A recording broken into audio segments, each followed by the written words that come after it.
Hello, everyone, and welcome back to another episode of ChaiNet, the agentic commerce podcast exploring how brands are building in an AI world. Samuel Aid is the founder of Ilana, a luxury fashion store and designer community that exists to do one thing: create pathways for Black fashion designers who the industry routinely shuts out.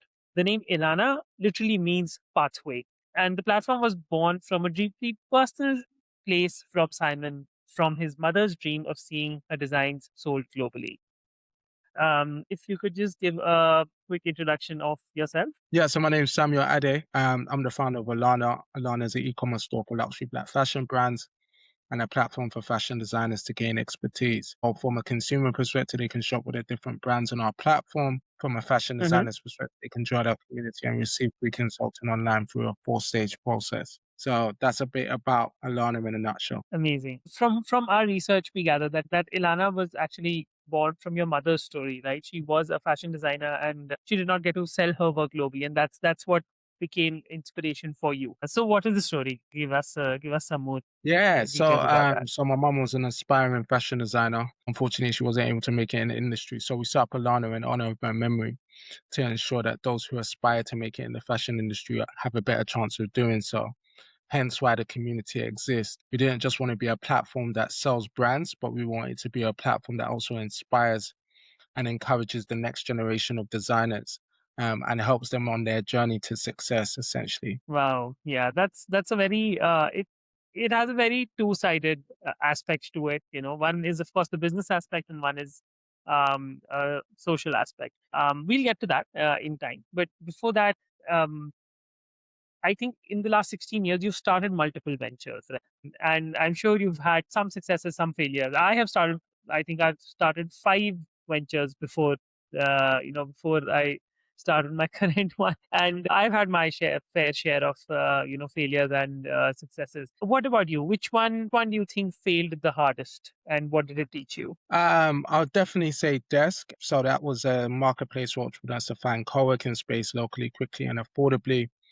And Mm-hmm. we started just before COVID, and obviously, like the climate Of at the course, time we right. started, people were, excited for what we were building. But obviously, once COVID hit, that essentially killed the business overnight. So that hit me the hardest. Essentially, obviously, COVID was a hard time for a lot of people, but in the midst of that, I was trying to figure out what next.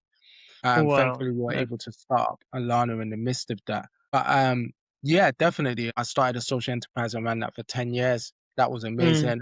That led to me being featured in 56 Black Men, which was a national campaign that went wow. viral. And yeah, essentially it was about 56 Black men spotlighted in their communities for doing incredible work. So off the back of me doing this startup and social enterprise under the umbrella of a charity, that led me to being recognized and featured in that campaign. So yeah, I've had a few successes and had a few failures, and they've all been learning curves to where I am now. Right, right. Yeah, they always are, right? Like at the end, however, whenever you fail or whenever you're successful, failure more than success, of course. But yeah, but you learn a lot, whatever said and done.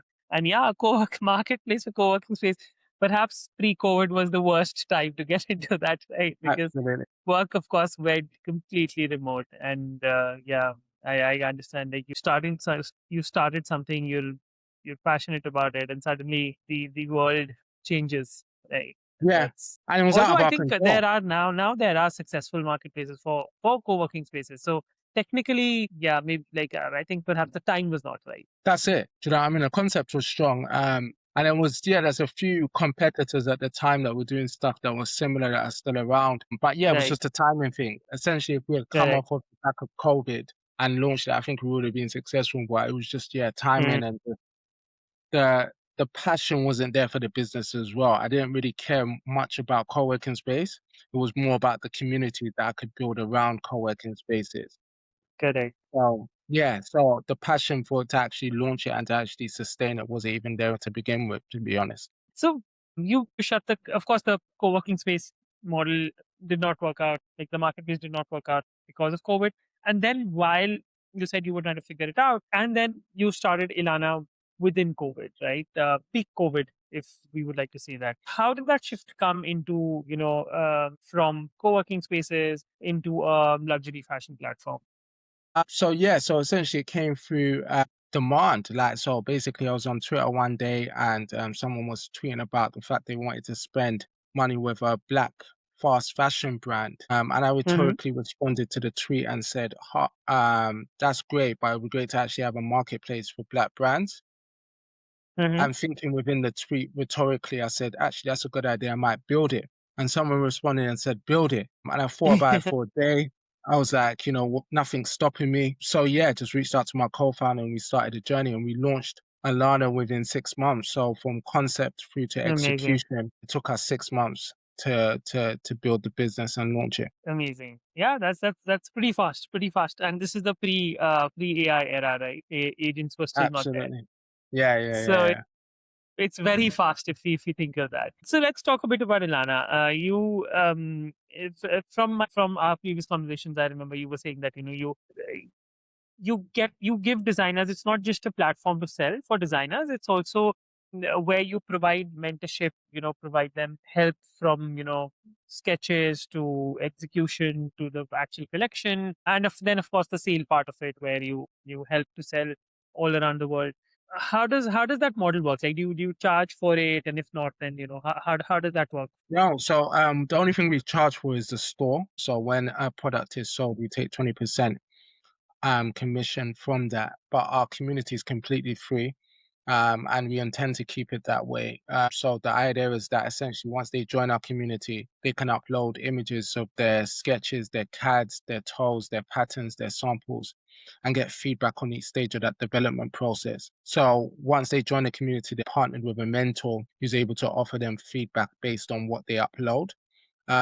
So yeah, it's unlike anything in the market, which we're really proud about. And yeah, it's something that we're hoping to scale to where we have numerous designers benefiting from the community and the expertise they can receive.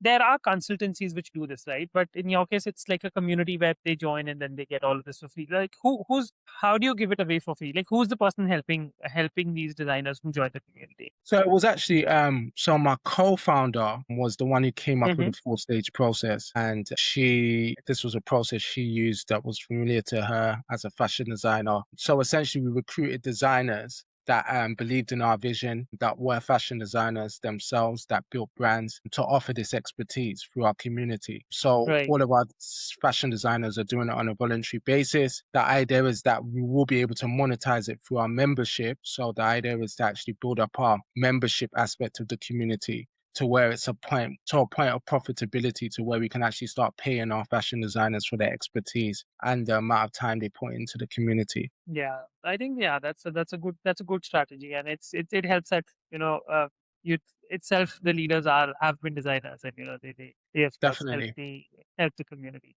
But do you now are you also seeing other designers helping the existing designers, and that's how things are growing? Yeah, Like, so there did was you do one you there was one designer that joined our community that loved it so much she started recommending it to a lot of people in our community. One of our right? strategies at the time as well, this was a few years ago, just after we launched, was around getting a designer to recruit other designers. And Uh-huh. then we would offer them payment for that. So I think it was like five pound per designer or something like that. So yeah, so that was a model that we used. We found it to be Right. effective at the time, but it wasn't sustainable in terms of scalable. If we're asking every designer that joins our community to reach out to their community for a fee, and we're not monetizing our community, it makes it harder for us to Of scale. course. Yes. Yes. So yeah, so obviously we just kind of scrapped that. But at the time, a lot of designers were really keen to see how they could support and help and to yeah, just kind of champion what we do. And you also fund scholarships for designers from your sale. How does that work? Like, give me an example of a designer who's gotten scholarship from you. That's still something that we're testing at the moment, to be honest. I think for us, it's been Hmm. we looked into actually doing that. So the idea was to actually start providing scholarships, but we realized that in terms of the percentage of young people that start up design, like basically create their own designs or are self-taught Hmm. designers that go into uni is really small in percentage. So it just didn't make sense for us to explore that. But that is something that we're looking to explore in the future. It's not something we currently do, but it's something that we're looking to explore. We looked at ways that we could do it, but it was just proving tricky and challenging. So we parked that Mm, for now. But that is definitely something we'll look to Right. do in the near future. Mm. True, true. Yeah, I think it's a hard thing to do for sure. A is of course sourcing funds for the scholarship. B is making sure that it works, right? Making sure it's going to the right hand and making sure. But it's so And we interesting have to to see. be You know, you've profitable been in you've order been to doing. do that. Sorry to Yes, interrupt. We of have to be course. profitable in order to do Right, that. So the main thing is about reaching 100%. profitability and ensuring that we're hitting certain targets to be able to do that. Yes, correct, absolutely. And it's very interesting from a point of view that you've been doing Ilana for almost 5 years now. If you started during COVID, 4 to 5 years, and you're still experimenting, you're still thinking of things and trying, and then not doing it, and then thinking, okay, we might be able to do it in the next 6 months. For new founders, it's very inspirational, right? Because a lot of new founders think that, okay, this is my idea, and this is how it's going to be, and then they stick to it, and then they get very emotional about it, right? But Mm, I think it's very important that you don't get emotional with your idea. You try it out, see how it works, see if it does not work, and decide what to do and decide what not to do as well, right? I yeah. think that's I'm sure that you also have your fair share of learnings which have taught you that saying no is very important, is as important Yeah, as saying yes. absolutely. And the thing is, the market determines how valuable our ideas are. You know, it's only when you've Correct. launched an idea that you can see whether it's valuable or not, right? We all have our perceived sense of valuability, or sorry, Correct. perceived sense of value when it comes to our ideas, but the market will determine whether it's valuable or not. So yeah, absolutely. There are so many learnings and so many things that I've learned along the way that have been super helpful. And to come back to what you initially asked is absolutely we stay experimental. I think that's the key of entrepreneurship, to be experimental Mm, as possible and to keep learning and to keep developing and keep growing. You can't be stagnant when it comes to entrepreneurship. You have to constantly look at ways to innovate and to grow what you're doing. percent. And I think that's one thing a startup can do, which bigger companies, at least till now, cannot. With AI, we don't know. Like that now that bigger tech companies are moving as fast as startups. I would say, like Absolutely. Google and Meta, they're moving as fast. They're breaking as many things as startups break. Yeah. Yeah. But yeah, but still in the fashion industry, still I think that's one thing which startups can do. They can experiment, they can pivot, they can change things very fast, and take quick decisions and do quick execution. And that's what differentiates a smaller company. That's what would be a benefit to a smaller company versus a bigger one. And Absolutely. in your case, do you think there's something? I'm sure these are the benefits, but is there something which you feel that a well-funded competitor can do, which you cannot do as a startup, and and that keeps you paid, or you're trying to figure out that, okay, if we had funding, we could have done this. Yeah, I think fashion is very capital intensive. Just the idea of launching our own collection as well. Of course, it will. That's Yes. something that requires a lot of upfront cost. Marketing, getting the brand out there, raising awareness, all of those kind of things require funds. So that's something that definitely, in terms of our competitors, they're able to do at a better level than us. In terms of marketing, the effectiveness of their campaigns, how often, they put out stuff in terms of content, all those kind of things. Yeah, it's something that bigger brands are able to do much more easier than Hmm. emerging brands. Of course. But in saying that, it enables us to be creative, right? In terms of how we approach things, how we approach our marketing, and more scrappy, and I think a lot of people appreciate that. One of the things that we find that customers appreciate more than ever is authenticity, being authentic, Hmm. and just ensuring that you're showing every stage of the startup journey. A lot of people relate with that, a lot of people take to that. So that's something that is we're able to do that our competitors ain't. Correct. Yeah, yeah. Of course. Yes. Being scrappy is an advantage, right? Is a very Absolutely. big advantage. And in general, in the last 2 years, let's say, has AI helped you reach where you are? Has it increased your let's say, decreased your time to market, or increased your revenue, or where has AI helped you, in what areas? So do you mind repeating the question? It was a bit low. Yeah, yeah. So in the last 2 years, where has AI helped you, in which areas? So it's interesting because there was someone I brought onto the team to actually look at ways that we can smoothen out our process, what we can actually use AI to Right. actually automate our processes and see how we can benefit from that. And yeah, so we looked at potential ways that we can save time as well as cost in terms of recruiting, bringing brands on. So yeah, that's something that we're still exploring. I think with AI, it's because it's new, you got to test it, right? You got to ensure that it works for what you're Absolutely. doing. Yes. So that's something that we're looking to incorporate into version 2 of our platform a lot more. So yeah, that's something that we're definitely looking at. Amazing. Like, what about content and other fields which you require? That's of course in version 2 of your platform. I'm sure you're working on a lot, which is yet to come. Has it been has it impacted you in any way already, or it's not been that impactful for you as a business in Yeah, your in your case?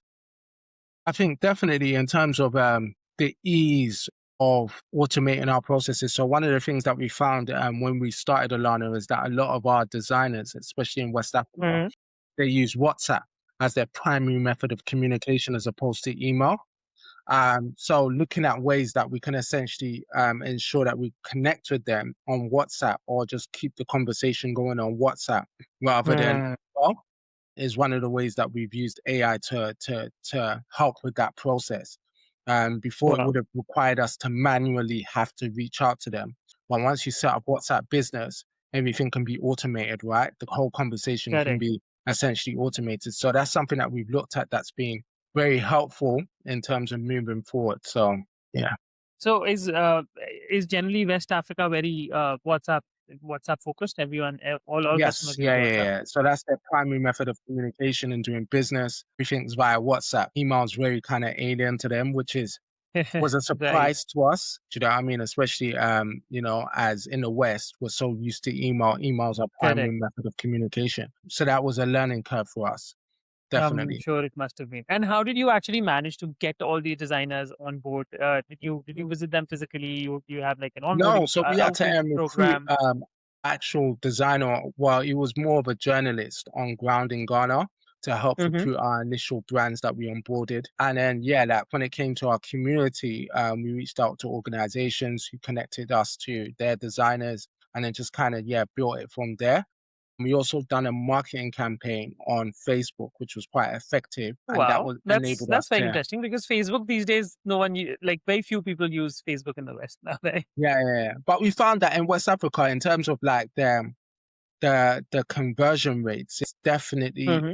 higher, we found, and less money. It Right. costs less money to do a campaign to reach a lot of people in West Africa than obviously it does. So definitely it's something that we're looking at pursuing again in the future. But for us, what we found was the challenge of not just getting them to sign up, but to actually onboard them onto our community and to get them to know what our Right. community was about.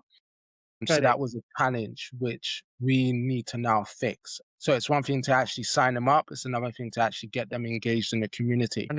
And And we realized that there was actually barriers we put in front of our mm, designers that hindered their ability to benefit from our community.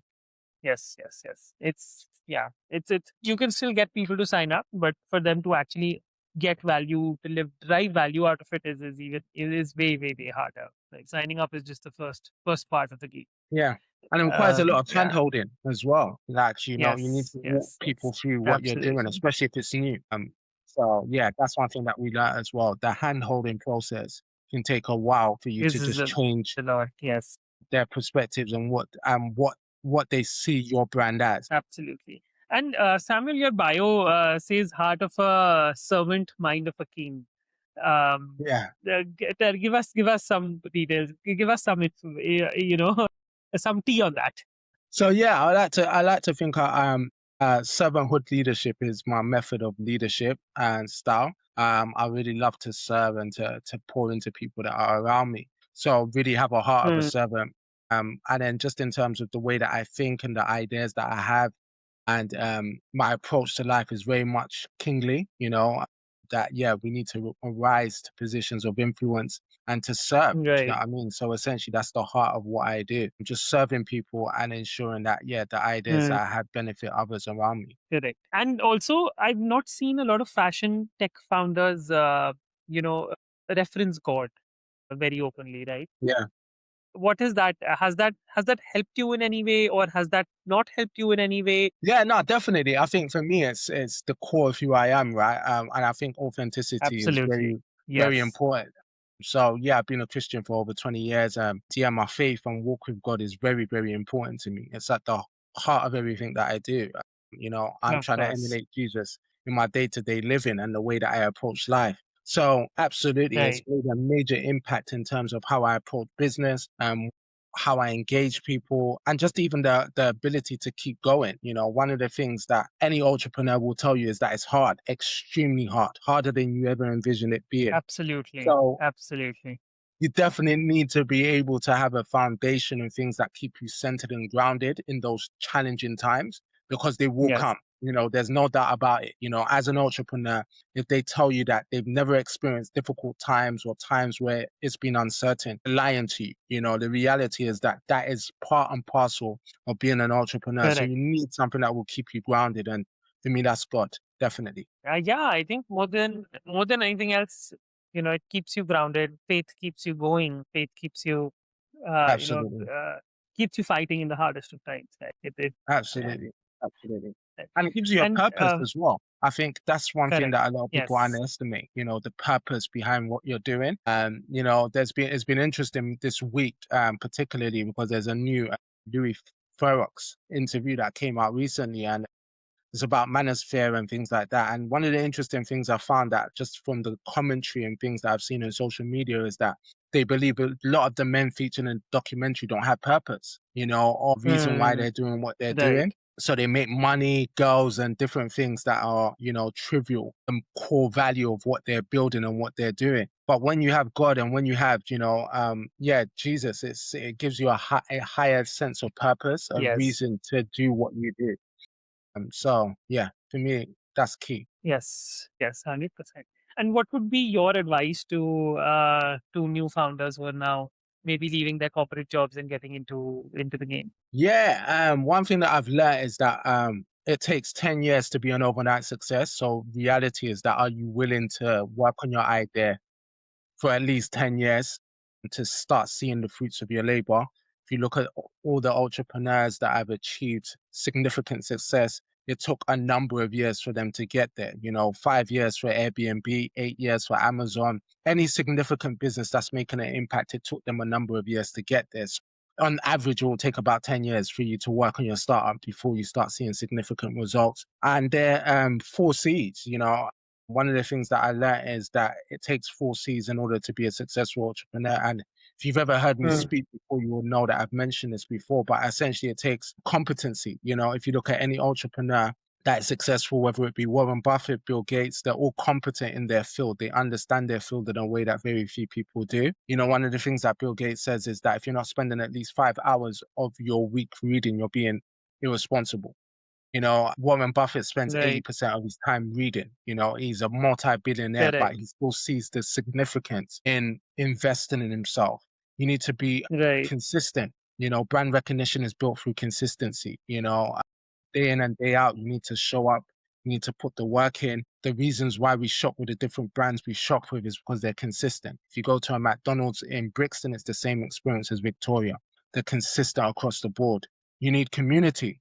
Correct. You need people that will believe in your idea, that will champion your idea. The most successful businesses that build community around what they do. If you think of Apple have, a community base that are invested in their products, that champion their products wherever they go. If you meet someone who has an iPhone, iPad, a MacBook, they're proud of their product. They're proud to tell you they're an Apple customer. So you need a community that are invested in what you do, that will pour into you because entrepreneurship's hard. And finally, you need character because brand Wow. recognition, business is built off character, is built off trust. And if someone doesn't trust you, they'll never part their money with you. So you need to be someone of integrity, someone who is consistent, someone who has the values in order to succeed. Those are what I would advise an entrepreneur. Having the 4 Cs Amazing. and Amazing. So building commitment, consistency, competency. competency, and character. Wow. Yeah, Love it. competency, Love it. consistency, community, and character. Yes. Community and character. Yes. Yes. Amazing. Amazing. Yeah. I think these. I'll write. I think there's a. There. This is. I'll write it down for myself as well. This Yeah, is yeah, these are very important tips. Yes, yeah. amazing, great, Samuel. In your case, it's been 5 years since you've been building Ilana. In the next 5 years, where do you see if let's say everything goes as per plan, as you want? What is your vision for Ilana? Yeah, to become a global brand, to be a brand that essentially supports designers regardless of where they are, to help them scale and build their brand to a level of success. For us to be essentially the Shopify of West Africa. That's the idea, that's Wow, the goal. Obviously Shopify is different in terms of their business model, but essentially to be recognized on the same level. correct. Yeah, and to just see us, yeah, really kind of putting black designers, black brands at the forefront of fashion and letting people know that we're here to stay. So yeah, that's something. And then obviously off the back of that, build an agency where we can really just support startups from core ground level to success. But yeah, our aim for 5 years is world domination, hopefully. Yeah, amazing. Yeah, that's that's solid. So I think I love the fact that when you said that I want to be a global brand, when you said I want to be a global brand, I thought you meant that I want to sell in all geographies. Instead, you said that I want to support designers from all geographies, right? Yeah. So that just reinforces on what you said, that you work to serve and then business follows. Yeah, absolutely. I'm a purpose-led founder. I think for me, it's very much about serving our communities and serving the people around us. Correct. That's core to who I am. Definitely. I think, yeah, servant leadership is at the heart of everything that Alana is doing, building our community, and the business is secondary to that. So, yeah, Amazing. Thank you so much, Samuel. Thank you for your time. And I no think worries.